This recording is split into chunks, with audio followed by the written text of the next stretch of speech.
സുവിശേഷം ദൈവശക്തി. ഇന്നത്തെ വായനയുടെ ഭാഗങ്ങൾ മത്തായിയുടെ സുവിശേഷം 25-ാം അധ്യായം, യോഹന്നാൻ്റെ സുവിശേഷം 9-ഉം 10-ഉം അധ്യായങ്ങൾ. പരിശുദ്ധാത്മാവെ ഞങ്ങളിൽ വന്നു നിറയണമേ. വിശുദ്ധ മത്തായി എഴുതിയ സുവിശേഷം അധ്യായം 25. 10 കന്യകമാരുടെ ഉപമ. സ്വർഗരാജ്യം വിളക്കുമെടുത്ത് മണവാളനെ എതിരേൽക്കാൻ പുറപ്പെട്ട 10 കന്യകമാർക്ക് സദൃശം. അവരിൽ 5 പേർ വിവേകശൂന്യരും 5 പേർ വിവേകമതികളുമായിരുന്നു. വിവേകശൂന്യകൾ വിളക്കെടുത്തപ്പോൾ എണ്ണ കരുതിയില്ല. വിവേകവതികളാകട്ടെ വിളക്കുകളോടൊപ്പം പാത്രങ്ങളിൽ എണ്ണയും എടുത്തിരുന്നു. മണവാളൻ വരാൻ വൈകി. ഉറക്കം വരികയാൽ കന്യകമാർ കിടന്നുറങ്ങി. അർദ്ധരാത്രിയിൽ ഇതാ മണവാളൻ പുറത്തു വന്ന് അവനെ എതിരേൽക്കുവീൻ എന്ന് ആർപ്പുവിളിയുണ്ടായി. ആ കന്യകമാരെല്ലാം ഉണർന്ന് വിളക്കുകൾ തെളിച്ചു. വിവേകശൂന്യകൾ വിവേകവതികളോട് പറഞ്ഞു, ഞങ്ങളുടെ വിളക്കുകൾ അണഞ്ഞു പോകുന്നതിനാൽ നിങ്ങളുടെ എണ്ണയിൽ കുറെ ഞങ്ങൾക്ക് തരിക. വിവേകവതികൾ മറുപടി പറഞ്ഞു, ഞങ്ങൾക്കും നിങ്ങൾക്കും മതിയാകാതെ വരും എന്നതിനാൽ നിങ്ങൾ വിൽപ്പനക്കാരുടെ അടുത്ത് പോയി വാങ്ങിക്കൊള്ളുവിൻ. അവർ വാങ്ങാൻ പോയപ്പോൾ മണവാളൻ വന്നു. ഒരുങ്ങിയിരുന്നവർ അവനോടൊത്ത് വിവാഹ വിരുന്നിന് അകത്ത് പ്രവേശിച്ചു. വാതിൽ അടയ്ക്കപ്പെടുകയും ചെയ്തു. പിന്നീട് മറ്റു കന്യകമാർ വന്ന്, കർത്താവേ, കർത്താവേ, ഞങ്ങൾക്ക് തുറന്നു തരണമേ എന്നപേക്ഷിച്ചു. അവൻ പ്രതിവചിച്ചു, സത്യമായി ഞാൻ നിങ്ങളോട് പറയുന്നു, ഞാൻ നിങ്ങളെ അറിയുകയില്ല. അതുകൊണ്ട് ജാഗരൂകരായിരിക്കുവിൻ. ആ ദിവസമോ മണിക്കൂറോ നിങ്ങൾ അറിയുന്നില്ല. താലന്തുകളുടെ ഉപമ. ഒരുവൻ യാത്ര പുറപ്പെടുന്നതിന് മുമ്പ് ഭൃത്യന്മാരെ വിളിച്ച് തൻ്റെ സമ്പത്ത് അവരെ ഭരമേൽപ്പിച്ചതുപോലെയാണ് സ്വർഗരാജ്യം. അവൻ ഓരോരുത്തൻ്റെയും കഴിവനുസരിച്ച് ഒരുവന് 5 താലന്തും മറ്റൊരുവന് 2-ഉം വേറൊരുവന് 1-ഉം കൊടുത്ത ശേഷം യാത്ര പുറപ്പെട്ടു. 5 താലന്ത് ലഭിച്ചവൻ ഉടനെ പോയി വ്യാപാരം ചെയ്ത് 5 താലന്ത് കൂടി സമ്പാദിച്ചു. 2 താലന്ത് കിട്ടിയവനും 2 കൂടി നേടി. എന്നാൽ 1 താലന്ത് ലഭിച്ചവൻ പോയി നിലം കുഴിച്ച് യജമാനൻ്റെ പണം മറച്ചുവെച്ചു. ഏറെ കാലത്തിന് ശേഷം ആ ഭൃത്യന്മാരുടെ യജമാനൻ വന്ന് അവരുമായി കണക്ക് തീർത്തു.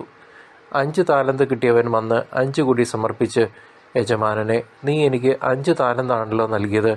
ഇതാ ഞാൻ 5 കൂടി സമ്പാദിച്ചിരിക്കുന്നു എന്ന് പറഞ്ഞു. യജമാനൻ പറഞ്ഞു, കൊള്ളാം, നല്ലവനും വിശ്വസ്തനുമായ ഭൃത്യ. അല്പകാര്യങ്ങളിൽ വിശ്വസ്തനായിരുന്നതിനാൽ അനേക കാര്യങ്ങൾ നിന്നെ ഞാൻ ഭരമേൽപ്പിക്കും. നിന്റെ യജമാനൻ്റെ സന്തോഷത്തിലേക്ക് നീ പ്രവേശിക്കുക. 2 താലന്ത് കിട്ടിയവനും വന്ന് പറഞ്ഞു, യജമാനനെ, നീ എനിക്ക് 2 താലന്താണല്ലോ നൽകിയത്. ഇതാ ഞാൻ 2 കൂടി സമ്പാദിച്ചിരിക്കുന്നു. യജമാനൻ പറഞ്ഞു, കൊള്ളാം, നല്ലവനും വിശ്വസ്തനുമായ ഭൃത്യ. അല്പകാര്യങ്ങളിൽ വിശ്വസ്തനായിരുന്നതിനാൽ അനേക കാര്യങ്ങൾ നിന്നെ ഞാൻ ഭരമേൽപ്പിക്കും. നിന്റെ യജമാനൻ്റെ സന്തോഷത്തിലേക്ക് നീ പ്രവേശിക്കുക. 1 താലന്ത് കിട്ടിയവൻ വന്ന് പറഞ്ഞു, യജമാനനെ, നീ വിതയ്ക്കാത്തിടത്തു നിന്ന് കൊയ്യുകയും വിതറാത്തിടത്തു നിന്ന് ശേഖരിക്കുകയും ചെയ്യുന്ന കഠിനഹൃദയനാണെന്ന് ഞാൻ മനസ്സിലാക്കി. അതിനാൽ ഞാൻ ഭയപ്പെട്ട് നിന്റെ താലന്ത് മണ്ണിൽ മറച്ചു വെച്ചു. ഇതാ നിന്റേത് എടുത്തുകൊള്ളുക. യജമാനൻ പറഞ്ഞു, ദുഷ്ടനും മടിയനുമായ ഭൃത്യ, ഞാൻ വിതയ്ക്കാത്തിടത്ത് നിന്ന് കൊയ്യുന്നവനും വിതറാത്തിടത്ത് നിന്ന് ശേഖരിക്കുന്നവനുമാണെന്ന് നീ മനസ്സിലാക്കിയിരുന്നല്ലോ. എൻ്റെ നാണയം നീ പണവ്യാപാരികളുടെ പക്കൽ നിക്ഷേപിക്കേണ്ടതായിരുന്നു. ഞാൻ വന്ന് എൻ്റെ പണം പലിശ സഹിതം വാങ്ങുമായിരുന്നു. ആ താലന്ത് അവനിൽ നിന്നെടുത്ത് 10 താലന്തുള്ളവന് കൊടുക്കുക. ഉള്ളവന് നൽകപ്പെടും, അവന് സമൃദ്ധിയുണ്ടാവുകയും ചെയ്യും. ഇല്ലാത്തവനിൽ നിന്ന് ഉള്ളതുപോലും എടുക്കപ്പെടും. പ്രയോജനമില്ലാത്ത ആ ഭൃത്യനെ പുറത്ത് അന്ധകാരത്തിലേക്ക് തള്ളിക്കളയുക. അവിടെ വിലാപവും പല്ലുകടിയുമായിരിക്കും. അവസാന വിധി. മനുഷ്യപുത്രൻ എല്ലാ ദൂതന്മാരോടും കൂടെ മഹത്വത്തിൽ എഴുന്നള്ളുമ്പോൾ അവൻ തൻ്റെ മഹിമയുടെ സിംഹാസനത്തിൽ ഉപവിഷ്ടനാകും. അവൻ്റെ മുമ്പിൽ എല്ലാ ജനതകളും ഒരുമിച്ച് കൂട്ടപ്പെടും. ഇടയൻ ചെമ്മരിയാടുകളെ കോലാടുകളിൽ നിന്ന് വേർതിരിക്കുന്നത് പോലെ അവൻ അവരെ തമ്മിൽ വേർതിരിക്കും. അവൻ ചെമ്മരിയാടുകളെ തൻ്റെ വലതുവശത്തും കോലാടുകളെ ഇടതുവശത്തും നിർത്തും. അനന്തരം രാജാവ് തൻ്റെ വലതു ഭാഗത്തുള്ളവരോട് അരുളി ചെയ്യും, എൻ്റെ പിതാവിനാൽ അനുഗ്രഹിക്കപ്പെട്ടവരെ, വരുവീൻ. ലോകസ്ഥാപനം മുതൽ നിങ്ങൾക്കായി സജ്ജമാക്കിയിരിക്കുന്ന രാജ്യം അവകാശപ്പെടുത്തുവീൻ. എന്നാൽ എനിക്ക് വിശന്നു, നിങ്ങൾ ഭക്ഷിക്കാൻ തന്നു. എനിക്ക് ദാഹിച്ചു, നിങ്ങൾ കുടിക്കാൻ തന്നു. ഞാൻ പരദേശിയായിരുന്നു, നിങ്ങൾ എന്നെ സ്വീകരിച്ചു. ഞാൻ നഗ്നനായിരുന്നു, നിങ്ങൾ എന്നെ ഉടുപ്പിച്ചു. ഞാൻ രോഗിയായിരുന്നു, നിങ്ങൾ എന്നെ സന്ദർശിച്ചു. ഞാൻ കാരാഗൃഹത്തിലായിരുന്നു, നിങ്ങൾ എൻ്റെ അടുത്ത് വന്നു. അപ്പോൾ നീതിമാന്മാർ ഇങ്ങനെ മറുപടി പറയും, കർത്താവേ, നിന്നെ വിശക്കുന്നവനായി കണ്ട് ഞങ്ങൾ ആഹാരം നൽകിയതും ദാഹിക്കുന്നവനായി കണ്ട് കുടിക്കാൻ നൽകിയതും എപ്പോൾ? നിന്നെ പരദേശിയായി കണ്ട് സ്വീകരിച്ചതും നഗ്നനായി കണ്ട് ഉടുപ്പിച്ചതും എപ്പോൾ? നിന്നെ ഞങ്ങൾ രോഗാവസ്ഥയിലോ കാരാഗൃഹത്തിലോ കണ്ട് സന്ദർശിച്ചത് എപ്പോൾ? രാജാവ് മറുപടി പറയും, സത്യമായി ഞാൻ നിങ്ങളോട് പറയുന്നു, എൻ്റെ ഏറ്റവും എളിയ ഈ സഹോദരന്മാരിൽ ഒരുവന് നിങ്ങൾ ഇത് ചെയ്തു കൊടുത്തപ്പോൾ എനിക്ക് തന്നെയാണ് ചെയ്തു തന്നത്. അനന്തരം അവൻ തൻ്റെ ഇടതുഭാഗത്തുള്ളവരോട് പറയും, ശപിക്കപ്പെട്ടവരെ, നിങ്ങൾ എന്നിൽ നിന്നകന്ന് പിശാചിനും അവൻ്റെ ദൂതന്മാർക്കുമായി സജ്ജമാക്കിയിരിക്കുന്ന നിത്യാഗ്നിയിലേക്ക് പോകുവിൻ. എനിക്ക് വിശന്നു, നിങ്ങൾ ആഹാരം തന്നില്ല. എനിക്ക് ദാഹിച്ചു, നിങ്ങൾ കുടിക്കാൻ തന്നില്ല. ഞാൻ പരദേശിയായിരുന്നു, നിങ്ങൾ എന്നെ സ്വീകരിച്ചില്ല. ഞാൻ നഗ്നനായിരുന്നു, നിങ്ങൾ എന്നെ ഉടുപ്പിച്ചില്ല. രോഗാവസ്ഥയിലും കാരാഗൃഹത്തിലുമായിരുന്നു, നിങ്ങൾ എന്നെ സന്ദർശിച്ചില്ല. അപ്പോൾ അവർ ചോദിക്കും, കർത്താവേ, ഞങ്ങൾ നിന്നെ വിശക്കുന്നവനോ ദാഹിക്കുന്നവനോ പരദേശിയോ നഗ്നനോ രോഗിയോ കാരാഗൃഹത്തിൽ കഴിയുന്നവനോ ആയി കണ്ടതും നിനക്ക് ശുശ്രൂഷ ചെയ്യാതിരുന്നതും എപ്പോൾ? അവൻ മറുപടി പറയും, സത്യമായി ഞാൻ നിങ്ങളോട് പറയുന്നു, ഈ ഏറ്റവും എളിയവരിൽ ഒരുവന് നിങ്ങൾ ഇത് ചെയ്യാതിരുന്നപ്പോൾ എനിക്ക് തന്നെയാണ് ചെയ്യാതിരുന്നത്. ഇവർ നിത്യശിക്ഷയിലേക്കും നീതിമാന്മാർ നിത്യജീവനിലേക്കും പ്രവേശിക്കും. വിശുദ്ധ യോഹന്നാൻ എഴുതിയ സുവിശേഷം അധ്യായം 9. അന്ധനെ സുഖപ്പെടുത്തുന്നു. അവൻ കടന്നു പോകുമ്പോൾ ജന്മന അന്ധനായ ഒരുവനെ കണ്ടു. ശിഷ്യന്മാർ യേശുവിനോട് ചോദിച്ചു, റബ്ബി, ഇവൻ അന്ധനായി ജനിച്ചത് ആരുടെ പാപം നിമിത്തമാണ്? ഇവൻ്റെയോ ഇവൻ്റെ മാതാപിതാക്കന്മാരുടെയോ? യേശു മറുപടി പറഞ്ഞു, ഇവൻ്റെയോ ഇവൻ്റെ മാതാപിതാക്കന്മാരുടെയോ പാപം നിമിത്തമല്ല, പ്രത്യുത ദൈവത്തിൻ്റെ പ്രവൃത്തികൾ ഇവനിൽ പ്രകടമാകേണ്ടതിനാണ്. എന്നെ അയച്ചവൻ്റെ പ്രവൃത്തികൾ പകലായിരിക്കുവോളം നാം ചെയ്യേണ്ടിയിരിക്കുന്നു. ആർക്കും ജോലി ചെയ്യാൻ കഴിയാത്ത രാത്രി വരുന്നു. ലോകത്തിലായിരിക്കുമ്പോൾ ഞാൻ ലോകത്തിൻ്റെ പ്രകാശമാണ്. ഇത് പറഞ്ഞിട്ട് അവൻ നിലത്ത് തുപ്പി തുപ്പൽ കൊണ്ട് ചെളിയുണ്ടാക്കി അവൻ്റെ കണ്ണുകളിൽ പൂശിയിട്ട് അവനോട് പറഞ്ഞു, നീ പോയി സീലോഹ, അയക്കപ്പെട്ടവൻ എന്നർത്ഥം, കുളത്തിൽ കഴുകുക. അവൻ പോയി കഴുകി കാഴ്ചയുള്ളവനായി തിരിച്ചു വന്നു. അയൽക്കാരും അവനെ മുമ്പ് യാചകനായി കണ്ടിട്ടുള്ളവരും പറഞ്ഞു, ഇവൻ തന്നെയല്ലേ അവിടെ ഇരുന്ന് ഭിക്ഷ യാചിച്ചിരുന്നവൻ? ചിലർ പറഞ്ഞു, ഇവൻ തന്നെ. മറ്റു ചിലർ പറഞ്ഞു, അല്ല, ഇവൻ അവനെ പോലെ ഇരിക്കുന്നു എന്നേ ഉള്ളൂ. എന്നാൽ അവൻ പറഞ്ഞു, ഞാൻ തന്നെ. അപ്പോൾ അവർ അവനോട് ചോദിച്ചു, എങ്ങനെയാണ് നിന്റെ കണ്ണുകൾ തുറക്കപ്പെട്ടത്? അവൻ പറഞ്ഞു, യേശു എന്നു പേരുള്ള മനുഷ്യൻ ചെളിയുണ്ടാക്കി എൻ്റെ കണ്ണുകളിൽ പുരട്ടി, സീലോഹായിൽ പോയി കഴുകുക എന്ന് പറഞ്ഞു. ഞാൻ പോയി കഴുകി, എനിക്ക് കാഴ്ച ലഭിച്ചു. എന്നിട്ട് അവൻ എവിടെ എന്ന് അവർ ചോദിച്ചു. എനിക്ക് അറിഞ്ഞുകൂടാ എന്ന് അവൻ മറുപടി പറഞ്ഞു. മുമ്പ് അന്ധനായിരുന്ന അവനെ അവർ ഫരിസേയരുടെ അടുത്ത് കൊണ്ടുചെന്നു. യേശു ചെളിയുണ്ടാക്കി അവൻ്റെ കണ്ണുകൾ തുറന്നത് ഒരു സാബത്ത് ദിവസമാണ്. വീണ്ടും ഫരിസേയർ അവനോട് എങ്ങനെ അവന് കാഴ്ച ലഭിച്ചു എന്ന് ചോദിച്ചു. അവൻ പറഞ്ഞു, അവൻ എൻ്റെ കണ്ണുകളിൽ ചെളി പുരട്ടി ഞാൻ കഴുകി, ഞാൻ കാണുകയും ചെയ്യുന്നു. ഫരിസേയരിൽ ചിലർ പറഞ്ഞു, ഈ മനുഷ്യൻ ദൈവത്തിൽ നിന്നുള്ളവനല്ല, എന്നാൽ അവൻ സാബത്ത് ആചരിക്കുന്നില്ല. എന്നാൽ മറ്റുള്ളവർ പറഞ്ഞു, പാപിയായ ഒരു മനുഷ്യന് എങ്ങനെ ഇത്തരം അടയാളങ്ങൾ പ്രവർത്തിക്കാൻ കഴിയും? അങ്ങനെ അവരുടെ ഇടയിൽ ഭിന്നതയുണ്ടായി. അപ്പോൾ ആ അന്ധനോട് വീണ്ടും അവർ ചോദിച്ചു, അവൻ നിന്റെ കണ്ണുകൾ തുറന്നല്ലോ, അവനെപ്പറ്റി നീ എന്തു പറയുന്നു? അവൻ പറഞ്ഞു, അവൻ ഒരു പ്രവാചകനാണ്. അവൻ അന്ധനായിരുന്നെന്നും കാഴ്ച പ്രാപിച്ചെന്നും കാഴ്ച ലഭിച്ചവൻ്റെ മാതാപിതാക്കന്മാരെ വിളിച്ചു ചോദിക്കുവോളം യഹൂദർ വിശ്വസിച്ചില്ല. അവർ ചോദിച്ചു, അന്ധനായി ജനിച്ചു എന്ന് നിങ്ങൾ പറയുന്ന നിങ്ങളുടെ മകൻ ഇവനാണോ? ആണെങ്കിൽ എങ്ങനെയാണ് അവനിപ്പോൾ കാണുന്നത്? അവൻ്റെ മാതാപിതാക്കന്മാർ പറഞ്ഞു, അവൻ ഞങ്ങളുടെ മകനാണെന്നും അവൻ അന്ധനായി ജനിച്ചു എന്നും ഞങ്ങൾക്കറിയാം. എന്നാൽ ഇപ്പോൾ അവൻ എങ്ങനെ കാണുന്നു എന്നും അവൻ്റെ കണ്ണുകൾ ആര് തുറന്നു എന്നും ഞങ്ങൾക്ക് അറിഞ്ഞുകൂടാ. അത് അവനോട് തന്നെ ചോദിക്കുവിൻ. അവന് പ്രായമായല്ലോ, തന്നെക്കുറിച്ച് അവൻ തന്നെ പറയും. അവൻ്റെ മാതാപിതാക്കന്മാർ ഇങ്ങനെ പറഞ്ഞത് യഹൂദരെ ഭയന്നിട്ടാണ്. കാരണം യേശുവിനെ ക്രിസ്തു എന്ന് ആരെങ്കിലും പരസ്യമായി ഏറ്റുപറഞ്ഞാൽ അവനെ സിനഗോഗിൽ നിന്ന് പുറത്താക്കണമെന്ന് യഹൂദർ തീരുമാനിച്ചിരുന്നു. അതുകൊണ്ടാണ് അവൻ്റെ മാതാപിതാക്കന്മാർ അവന് പ്രായമായല്ലോ, അവനോട് തന്നെ ചോദിക്കുവീൻ എന്ന് പറഞ്ഞത്. അന്ധനായിരുന്ന അവനെ യഹൂദർ വീണ്ടും വിളിച്ച് അവനോട് പറഞ്ഞു, ദൈവത്തെ മഹത്വപ്പെടുത്തുക, ആ മനുഷ്യൻ പാപിയാണെന്ന് ഞങ്ങൾക്കറിയാം. അവൻ പറഞ്ഞു, അവൻ പാപിയാണോ എന്ന് എനിക്കറിഞ്ഞുകൂടാ. എന്നാൽ ഒരു കാര്യം എനിക്കറിയാം, ഞാൻ അന്ധനായിരുന്നു, ഇപ്പോൾ ഞാൻ കാണുന്നു. അവർ ചോദിച്ചു, അവൻ നിനക്ക് വേണ്ടി എന്തു ചെയ്തു? എങ്ങനെയാണ് അവൻ നിന്റെ കണ്ണുകൾ തുറന്നത്? അവൻ മറുപടി പറഞ്ഞു, നിങ്ങളോട് ഞാൻ പറഞ്ഞു കഴിഞ്ഞുവല്ലോ, അപ്പോൾ നിങ്ങൾ കേട്ടില്ല. എന്തുകൊണ്ടാണ് വീണ്ടും കേൾക്കാൻ നിങ്ങൾ ആഗ്രഹിക്കുന്നത്? നിങ്ങളും അവൻ്റെ ശിഷ്യനാകുവാൻ ഇച്ഛിക്കുന്നുവോ?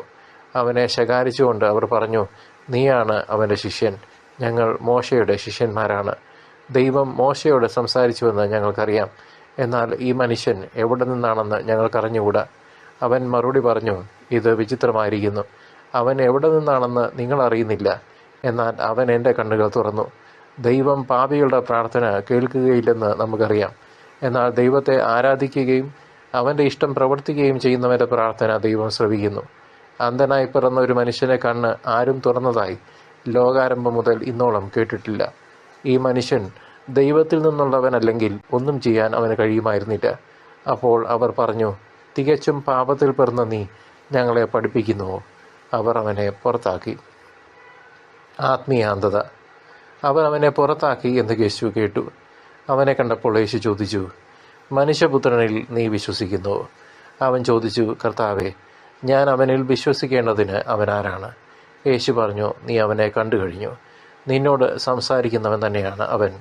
കർത്താവെ, ഞാൻ വിശ്വസിക്കുന്നു എന്ന് പറഞ്ഞുകൊണ്ട് അവൻ യേശുവിനെ പ്രണമിച്ചു. യേശു പറഞ്ഞു, കാഴ്ചയില്ലാത്തവർ കാണുകയും കാഴ്ചയുള്ളവർ അന്ധരായിത്തീരുകയും ചെയ്യേണ്ടതിന് ന്യായവിധിക്കായിട്ടാണ് ഞാൻ ഈ ലോകത്തിലേക്ക് വന്നത്. അവൻ്റെ അടുത്തുണ്ടായിരുന്ന ഏതാനും ഫരീസയർ ഇത് കേട്ട് അവനോട് ചോദിച്ചു, അപ്പോൾ ഞങ്ങളും അന്ധരാണോ? യേശു അവരോട് പറഞ്ഞു, അന്ധരായിരുന്നെങ്കിൽ നിങ്ങൾക്ക് പാപം ഉണ്ടാകുമായിരുന്നില്ല. എന്നാൽ ഞങ്ങൾ കാണുന്നു എന്ന് നിങ്ങൾ പറയുന്നു, അതുകൊണ്ട് നിങ്ങളിൽ പാപം നിലനിൽക്കുന്നു. വിശുദ്ധ യോഹന്നാൻ എഴുതിയ സുവിശേഷം അധ്യായം 10. ആട്ടിൻകൂട്ടത്തിൻ്റെ ഉപമ. സത്യം സത്യമായി ഞാൻ നിങ്ങളോട് പറയുന്നു, ആട്ടിൻ തൊഴുത്തിലേക്ക് വാതിലിലൂടെ അല്ലാതെ മറ്റു വഴിക്ക് കടക്കുന്നവൻ കള്ളനും കവർച്ചക്കാരനുമാണ്. എന്നാൽ വാതിലിലൂടെ പ്രവേശിക്കുന്നവൻ ആടുകളുടെ ഇടയനാണ്. കാവൽക്കാരൻ അവന് വാതിൽ തുറന്നു കൊടുക്കുന്നു. ആടുകൾ അവൻ്റെ സ്വരം കേൾക്കുന്നു. അവൻ തൻ്റെ ആടുകളെ പേര് ചൊല്ലി വിളിക്കുകയും പുറത്തേക്ക് നയിക്കുകയും ചെയ്യുന്നു. തനിക്കുള്ളതിനെയെല്ലാം പുറത്തിറക്കിയിട്ട് അവൻ അവയ്ക്ക് മുമ്പേ നടക്കുന്നു. അവൻ്റെ സ്വരം തിരിച്ചറിയുന്നത് കൊണ്ട് ആടുകൾ അവനെ അനുഗമിക്കുന്നു. അവ ഒരിക്കലും അപരിചിതനെ അനുഗമിക്കുകയില്ല. അന്യരുടെ സ്വരം അറിയാത്തതിനാൽ അവ അവരിൽ നിന്ന് ഓടിയകലും. യേശു അവരോട് ഈ ഉപമ പറഞ്ഞു. എന്നാൽ അവൻ തങ്ങളോട് പറഞ്ഞത് എന്തെന്ന് അവർ മനസ്സിലാക്കിയില്ല. നല്ല ഇടയൻ. അതുകൊണ്ട് യേശു വീണ്ടും പറഞ്ഞു, സത്യം സത്യമായി ഞാൻ നിങ്ങളോട് പറയുന്നു, ഞാനാണ് ആടുകളുടെ വാതിൽ. എനിക്ക് മുമ്പേ വന്നവരെല്ലാം കള്ളന്മാരും കവർച്ചക്കാരുമായിരുന്നു. ആടുകൾ അവരെ ശ്രവിച്ചില്ല. ഞാനാണ് വാതിൽ. എന്നിലൂടെ പ്രവേശിക്കുന്നവൻ രക്ഷ പ്രാപിക്കും. അവൻ അകത്തു വരികയും പുറത്തു പോവുകയും മേച്ചിൽ സ്ഥലം കണ്ടെത്തുകയും ചെയ്യും. മോഷ്ടിക്കാനും കൊല്ലാനും നശിപ്പിക്കാനുമാണ് കള്ളൻ വരുന്നത്. ഞാൻ വന്നിരിക്കുന്നത് അവർക്ക് ജീവൻ ഉണ്ടാകുവാനും അത് സമൃദ്ധമായി ഉണ്ടാകാനുമാണ്. ഞാൻ നല്ല ഇടയനാണ്. നല്ല ഇടയൻ ആടുകൾക്ക് വേണ്ടി ജീവൻ അർപ്പിക്കുന്നു. ഇടയനല്ലാത്തവനും ആടുകൾ സ്വന്തമല്ലാത്തവനുമായ കൂലിക്കാരൻ ചെന്നായി വരുന്നത് കാണുമ്പോൾ ആടുകളെ ഉപേക്ഷിച്ച് ഓടിപ്പോകുന്നു. ചെന്നായി വന്ന് അവയെ പിടിക്കുകയും ചിതറിച്ച് കളയുകയും ചെയ്യുന്നു. അവൻ ഓടിപ്പോകുന്നത് കൂലിക്കാരനായതുകൊണ്ടും ആടുകളെപ്പറ്റി താല്പര്യമില്ലാത്തതുകൊണ്ടുമാണ്. ഞാൻ നല്ല ഇടയനാണ്. പിതാവിനെയും ഞാൻ പിതാവിനെയും അറിയുന്നത് പോലെ ഞാൻ എനിക്കുള്ളവയും എനിക്കുള്ളവ എന്നെയും അറിയുന്നു. ആടുകൾക്ക് വേണ്ടി ഞാൻ ജീവൻ അർപ്പിക്കുന്നു. ഈ തൊഴുത്തിൽപ്പെടാത്ത മറ്റാടുകളും എനിക്കുണ്ട്. അവയെയും ഞാൻ കൊണ്ടുവരേണ്ടിയിരിക്കുന്നു. അവ എൻ്റെ സ്വരം ശ്രവിക്കും. അങ്ങനെ ഒരാട്ടിൻപറ്റവും ഒരിടയനുമാകും. തിരിച്ചെടുക്കുന്നതിനു വേണ്ടി ഞാൻ ജീവൻ അർപ്പിക്കുന്നതിനാൽ പിതാവ് എന്നെ സ്നേഹിക്കുന്നു. ആരും എന്നിൽ നിന്ന് അത് പിടിച്ചെടുക്കുകയല്ല, ഞാനത് സ്വമനസ്സാ സമർപ്പിക്കുകയാണ്. അത് സമർപ്പിക്കാനും തിരികെ എടുക്കാനും എനിക്ക് അധികാരമുണ്ട്. ഈ കൽപ്പന എൻ്റെ പിതാവിൽ നിന്നാണ് എനിക്ക് ലഭിച്ചത്. ഈ വാക്കുകൾ മൂലം യഹൂദരുടെ ഇടയിൽ വീണ്ടും ഭിന്നതയുണ്ടായി. അവന് പിശാചുണ്ട്, അവന് ഭ്രാന്താണ്, എന്തിന് അവൻ പറയുന്നത് കേൾക്കണം എന്നിങ്ങനെ അവരിൽ വളരെ പേർ പറഞ്ഞു. എന്നാൽ മറ്റുള്ളവർ പറഞ്ഞു, ഈ വാക്കുകൾ പിശാച് ബാധിതൻ്റേതല്ല. പിശാചിന് അന്ധരുടെ കണ്ണുകൾ തുറക്കുവാൻ കഴിയുമോ? യേശു ദൈവപുത്രൻ. ജെറുസലേമിൽ പ്രതിഷ്ഠയുടെ തിരുനാളായിരുന്നു. അത് ശീതകാലമായിരുന്നു. യേശു ദേവാലയത്തിൽ സോളമൻ്റെ മണ്ഡപത്തിൽ നടക്കുമ്പോൾ യഹൂദർ അവൻ്റെ ചുറ്റും കൂടി ചോദിച്ചു, നീ ഞങ്ങളെ എത്ര നാൾ ഇങ്ങനെ സന്ദിഗ്ധാവസ്ഥയിൽ നിർത്തും? നീ ക്രിസ്തുവാണെങ്കിൽ വ്യക്തമായി ഞങ്ങളോട് പറയുക. യേശു പ്രതിവചിച്ചു, ഞാൻ നിങ്ങളോട് പറഞ്ഞു, എന്നിട്ടും നിങ്ങൾ വിശ്വസിക്കുന്നില്ല. എൻ്റെ പിതാവിൻ്റെ നാമത്തിൽ ഞാൻ ചെയ്യുന്ന പ്രവൃത്തികൾ എനിക്ക് സാക്ഷ്യം നൽകുന്നു. എന്നാൽ നിങ്ങൾ വിശ്വസിക്കുന്നില്ല, കാരണം നിങ്ങൾ എൻ്റെ ആടുകളിൽപ്പെടുന്നവരല്ല. എൻ്റെ ആടുകൾ എൻ്റെ സ്വരം ശ്രവിക്കുന്നു. എനിക്ക് അവയെ അറിയാം. അവ എന്നെ അനുഗമിക്കുന്നു. ഞാൻ അവയ്ക്ക് നിത്യജീവൻ നൽകുന്നു. അവ ഒരിക്കലും നശിച്ചു പോവുകയില്ല. അവയെ എൻ്റെ അടുക്കൽ നിന്ന് ആരും പിടിച്ചെടുക്കുകയുമില്ല. അവയെ എനിക്ക് നൽകിയ എൻ്റെ പിതാവ് എല്ലാവരെയും വലിയവനാണ്. പിതാവിൻ്റെ കയ്യിൽ നിന്ന് അവയെ പിടിച്ചെടുക്കാൻ ആർക്കും സാധിക്കുകയില്ല. ഞാനും പിതാവും ഒന്നാണ്. യഹൂദർ അവനെ എറിയാൻ വീണ്ടും കല്ലെടുത്തു. യേശു അവരോട് ചോദിച്ചു, പിതാവിൽ നിന്നുള്ള അനേകം നല്ല പ്രവൃത്തികൾ ഞാൻ നിങ്ങളെ കാണിച്ചു. ഇവയിൽ ഏത് പ്രവൃത്തി മൂലമാണ് നിങ്ങൾ എന്നെ കല്ലെറിയുന്നത്? യഹൂദർ പറഞ്ഞു, ഏതെങ്കിലും നല്ല പ്രവൃത്തികൾ മൂലമല്ല, ദൈവദൂഷണം മൂലമാണ് ഞങ്ങൾ നിന്നെ കല്ലെറിയുന്നത്. കാരണം മനുഷ്യനായിരിക്കെ നീ നിന്നെ തന്നെ ദൈവമാക്കുന്നു. യേശു അവരോട് ചോദിച്ചു, നിങ്ങൾ ദൈവങ്ങളാണെന്ന് ഞാൻ പറഞ്ഞു എന്ന് നിങ്ങളുടെ നിയമത്തിൽ എഴുതപ്പെട്ടിട്ടില്ലേ? വിശുദ്ധ ലിഖിതം നിറവേറാതിരിക്കുകയില്ലല്ലോ. ദൈവവചനം ആരുടെ അടുത്തേക്ക് വന്നുവോ അവരെ ദൈവങ്ങൾ എന്ന് അവൻ വിളിച്ചു. അങ്ങനെയെങ്കിൽ പിതാവ് വിശുദ്ധീകരിച്ച് ലോകത്തിലേക്ക് അയച്ച എന്നെ ഞാൻ ദൈവപുത്രനാണ് എന്ന് പറഞ്ഞുകൊണ്ട് നീ ദൈവദൂഷണം പറയുന്നു എന്ന് നിങ്ങൾ കുറ്റപ്പെടുത്തുന്നുവോ? ഞാൻ എൻ്റെ പിതാവിൻ്റെ പ്രവൃത്തികൾ ചെയ്യുന്നില്ലെങ്കിൽ നിങ്ങൾ എന്നെ വിശ്വസിക്കേണ്ട. എന്നാൽ ഞാൻ അവ ചെയ്യുന്നെങ്കിൽ നിങ്ങൾ എന്നിൽ വിശ്വസിക്കുന്നില്ലെങ്കിലും ആ പ്രവൃത്തികളിൽ വിശ്വസിക്കുവിൻ. അപ്പോൾ പിതാവ് എന്നിലും ഞാൻ പിതാവിലുമാണെന്ന് നിങ്ങൾ അറിയുകയും ആ അറിവിൽ നിലനിൽക്കുകയും ചെയ്യും. വീണ്ടും അവർ അവനെ ബന്ധിക്കാൻ ശ്രമിച്ചു. എന്നാൽ അവൻ അവരുടെ കയ്യിൽ നിന്ന് രക്ഷപ്പെട്ടു. ജോർദാൻ്റെ മറുകരയിൽ യോഹന്നാൻ ആദ്യം സ്നാനം നൽകിയിരുന്ന സ്ഥലത്തേക്ക് അവൻ വീണ്ടും പോയി അവിടെ താമസിച്ചു. വളരെ പേർ അവൻ്റെ അടുത്ത് വന്നു. അവർ പറഞ്ഞു, യോഹന്നാൻ ഒരടയാളവും പ്രവർത്തിച്ചില്ല. എന്നാൽ ഈ മനുഷ്യനെപ്പറ്റി യോഹന്നാൻ പറഞ്ഞിരുന്നതെല്ലാം സത്യമാണ്. അവിടെ വച്ച് വളരെ പേർ അവനിൽ വിശ്വസിച്ചു. പ്രിയ ദൈവജനമേ, മത്തായിയുടെ സുവിശേഷം 25-ാം അധ്യായത്തിൽ 10 കന്യകമാരുടെയും താലന്തുകളുടെയും ഉപമയിലൂടെ കർത്താവിൻ്റെ രണ്ടാം വരവിനായി ഒരുങ്ങിയിരിക്കേണ്ടതിൻ്റെ അത്യാവശ്യം നാം കാണുന്നു. യോഹന്നാൻ്റെ സുവിശേഷം 9-ൽ അന്ധനായ മനുഷ്യന് കാഴ്ച നൽകുന്നതിലൂടെ ക്രിസ്തു താൻ ലോകത്തിൻ്റെ പ്രകാശമാണെന്ന് വെളിപ്പെടുത്തുമ്പോൾ, യോഹന്നാൻ്റെ സുവിശേഷം 10-ാം അധ്യായത്തിൽ തൻ്റെ ആടുകൾക്കായി ജീവൻ അർപ്പിക്കുന്ന നല്ല ഇടയനായി അവിടുന്ന് സ്വയം പരിചയപ്പെടുത്തുന്നു. ഇന്നത്തെ ലോകത്ത് ആത്മീയമായ അന്ധത ബാധിച്ച മനുഷ്യർക്ക് സത്യം തിരിച്ചറിയാൻ ക്രിസ്തുവാകുന്ന പ്രകാശത്തിൻ്റെ കൃപ അത്യന്താപേക്ഷിതമാണ്. ലൗകിക സുഖങ്ങളിൽ മുഴുകി ആത്മീയ എണ്ണ കരുതാൻ മറന്നുപോകുന്ന ആധുനിക മനുഷ്യന് 10 കന്യകമാരുടെ ഉപമ ഒരു വലിയ താക്കീതാണ്. താലന്തുകളുടെ ലാഭകരമായുള്ള ഉപയോഗിക്കാത്ത ദാസരെ പോലെ ദൈവം നൽകിയ കഴിവുകൾ സ്വാർത്ഥതയ്ക്കായി മാത്രം ഉപയോഗിക്കുന്ന സംസ്കാരം ഇന്ന് ഓരോ ദിവസവും വർദ്ധിച്ചു വരുന്നു. എന്നാൽ തൻ്റെ ആടുകളെ പേരെടുത്ത് വിളിക്കുന്ന നല്ലിടനായ യേശു വഴിതെറ്റിയ ആധുനിക സമൂഹത്തെ ഇന്നും സ്നേഹപൂർവ്വം തൻ്റെ തൊഴുത്തിലേക്ക് ക്ഷണിച്ചുകൊണ്ടിരിക്കുന്നു. അതിനായി ഇന്ന് വീണ്ടും നമുക്ക് ഒരു ദിവസം കൊണ്ട് തന്നിരിക്കുന്നു. അന്ധനായ മനുഷ്യൻ്റെ വിശ്വാസം അവനെ രക്ഷിച്ചതുപോലെ പ്രതിസന്ധികളിൽ ക്രിസ്തുവിനെ മുറുകെ പിടിക്കാൻ ഈ വചനങ്ങൾ നമ്മെ പ്രേരിപ്പിക്കുന്നു. ഓരോ ക്രൈസ്തവനും തൻ്റെ അയൽക്കാരനിൽ ക്രിസ്തുവിനെ ദർശിക്കണമെന്നും എളിയവർക്ക് ചെയ്യുന്നത് തനിക്ക് തന്നെയാണ് ചെയ്തു തന്നു എന്നുള്ള മത്തായി 25-ലെ കർത്താവിൻ്റെ വചനം ഇന്നത്തെ സാമൂഹിക സേവനങ്ങൾക്ക് പുതിയ അർത്ഥവും മാനവും നൽകുന്നു. അന്ത്യവിധിയുടെ ദിവസം നാം എത്രമാത്രം സ്നേഹിച്ചു എന്നതിനെ അടിസ്ഥാനമാക്കി മാത്രമായിരിക്കും നാം വിധി നേരിടുക എന്നത് സഭ നമ്മെ ഓർപ്പിക്കുന്ന ഈ നിമിഷവും ഈ ദിവസം വരെ വീണ്ടും വീണ്ടും ആവർത്തിച്ച് ഓർമ്മിപ്പിക്കുന്ന ഒരു വസ്തുതയാണ്. അതിനാൽ ലോകത്തിൻ്റെ പ്രകാശമായ ക്രിസ്തുവിനെ അനുഗമിച്ച് നിത്യജീവൻ്റെ പാതയിൽ സഞ്ചരിക്കാൻ നാം വിളിക്കപ്പെട്ടിരിക്കുന്നു. ഈ 3 അധ്യായങ്ങളിലും പൊതുവായി കാണുന്ന സന്ദേശം തിരിച്ചറിവും ഉത്തരവാദിത്വവും എന്നതാണ്. മത്തായിയിൽ കർത്താവിനെ തിരിച്ചറിയുന്ന വിവേകമതികളെ നാം കാണുമ്പോൾ, യോഹന്നാൻ്റെ 9-ൽ യേശുവിനെ ദൈവപുത്രനായി തിരിച്ചറിയുന്ന അന്ധനായ സൗഖ്യപ്പെട്ട മനുഷ്യനെ നാം കാണുന്നു. യോഹന്നാൻ്റെ 10-ാം അധ്യായത്തിൽ നല്ലിടയൻ്റെ സ്വരം തിരിച്ചറിയുന്ന ആടുകൾ ക്രിസ്തുവിൻ്റെ യഥാർത്ഥ അനുയായികളുടെ പ്രതീകമാണ്.